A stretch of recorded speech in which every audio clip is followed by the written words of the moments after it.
Three, two, one.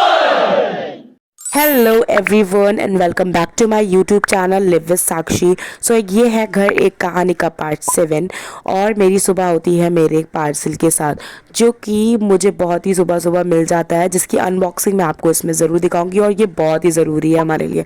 सो सुबह सुबह भैया लोग यहाँ पे कर देते हैं एक होल ताकि यहाँ से मटेरियल को फिल करा जाए और नीचे जो रूम में विम पड़ना है वो ईज़िली पड़ जाए। और आज ही होना था सेटरिंग का काम, तो सेटरिंग का काम भी काफ़ी सुबह से ही चालू हो गया था।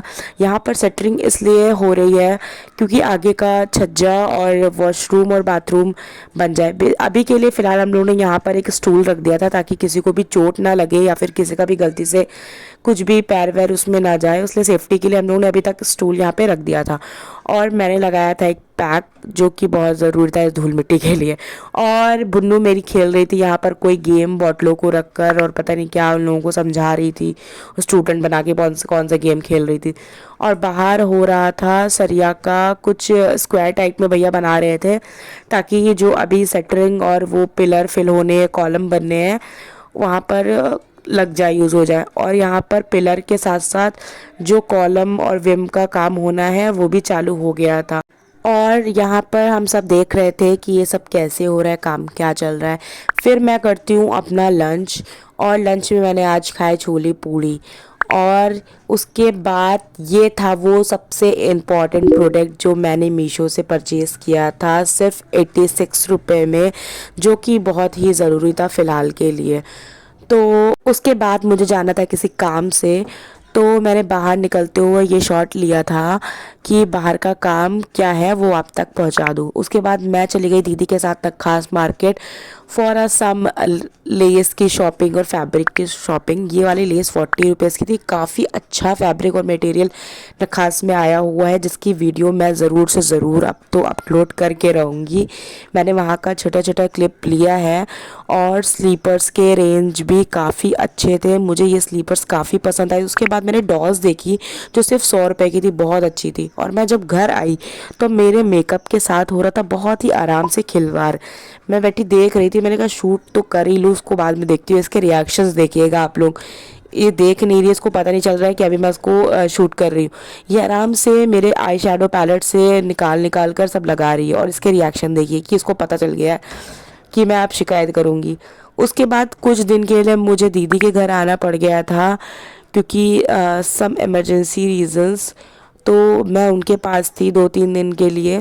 तब तक मेरी मम्मी ने वहाँ का जो भी काम है वो सब शूट किया था। शूट का जो तरीका है उससे तो आप समझ गए होंगे क्योंकि मेरी मम्मी ने नहीं पता था, उनको मैं बता के थी ऐसे ऐसे कर लेना मम्मी। सो फिलहाल उन्होंने जैसे भी किया मैं उसको ऐड कर रही हूँ।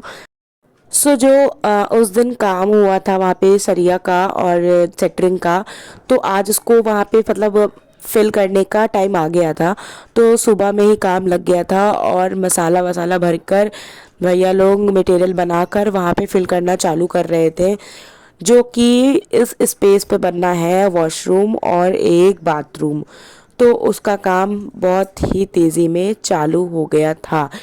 मैं होती तो मैं इसको अच्छे से प्रॉपर जो पूरे दिन में हुआ वो शूट करती, बट मम्मी को जितना भी जो भी समझ में आया वो उन्होंने किया। और ये था एक प्यारा सा बच्चा जो कि यहाँ हमारे यहाँ भैया जो काम कर रहे हैं मिस्त्री भैया, उनका है ये बेटा। और यहाँ पे वो जब भी वो बीच बीच में मतलब अपने पापा के पास आता रहता है यहाँ पे काम देखने क्या हो रहा है। और यहाँ पे सेटरिंग जो थी वो खुल गई थी, मम्मी ने ये दूसरे दिन का शूट लगाया हुआ है जो उन्होंने शूट किया था, मैंने उसको ऐड कर दिया बस क्योंकि मैं तो थी नहीं जो वहाँ पे आपको प्रॉपर वो देख पाऊँ कि क्या हो रहा है, दूसरे दिन क्या हुआ और नेक्स्ट डे उसके बाद क्या हुआ। पर जो भी वो कर पाई लैंडस्केप में है वर्क जो भी है चीज़ें मैंने इसमें ऐड कर दिया है बस, ताकि आप लोग समझ जाओ कि हाँ इसके बाद ये पिलर्स का जो भी काम था वो खुल गया था।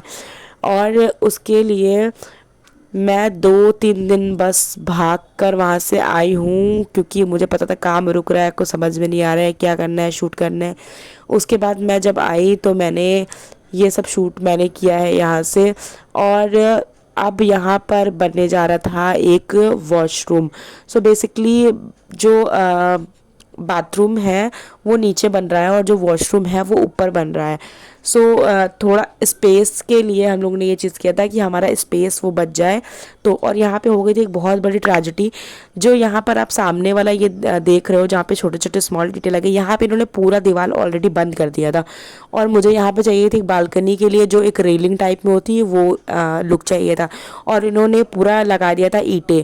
तो मैंने इनसे बोल के इनको ईंटों को दोबारा निकलवाया कि भैया हमें ये नहीं चाहिए, हमें यहाँ पर चाहिए रेलिंग, जिसकी बात ऑलरेडी हो चुकी थी। तो उसके बाद जब ये सब चीज़ें डन हुई उनके बाद दोबारा इन्होंने ईंटें लगाए थे, वो ईंटें निकलवाया मैंने, और उसको अभी के लिए फ़िलहाल ऐसे छोड़ा गया है ताकि वहाँ पे एक अच्छी रेलिंग या कुछ भी लग सके थोड़ा लुकाने के लिए। और हो चुकी थी फिर एक प्यारी सी शाम। और अभी तक का काम जो था वो ये हो गया था कि सामने जो आप जहाँ पे ये भैया देख रहे हो आप खड़े हुए हैं, जो उसके इनके सामने जस्ट बना हुआ है हिस्सा, वहाँ पे बन रहा है एक वेस्टर्न टॉयलेट और नीचे बन रहा है बाथरूम। और मैंने खाई शाम को एक प्यारी सी आइसक्रीम अपनी फ्लेवर बटर स्कॉच में, और जिसके बाद मुझे जाना पड़ गया डॉक्टर के पास। तो ये इसलिए नहीं हुआ कि मैंने आइसक्रीम खाई और मुझे डॉक्टर के पास जाना चल पड़ गया, नहीं। कुछ दिन से मुझे बहुत दिक्कत हो रही थी माउथ एरिया में, तो उसकी वजह से मुझे डॉक्टर के पास जाना पड़ा। और मैं प्रिपरेशन कर रही थी बर्थडे के लिए, क्योंकि पापा का था बर्थडे, तो कुछ इतना खास तो कर नहीं पाया, बट फिर भी छोटा मोटा तो कुछ ना कुछ तो करना ही था। और फिर उसके बाद हम लोगों ने रात में कट किया एक बर्थडे केक। और मिलते हैं नेक्स्ट पार्ट में। Thanks for watching.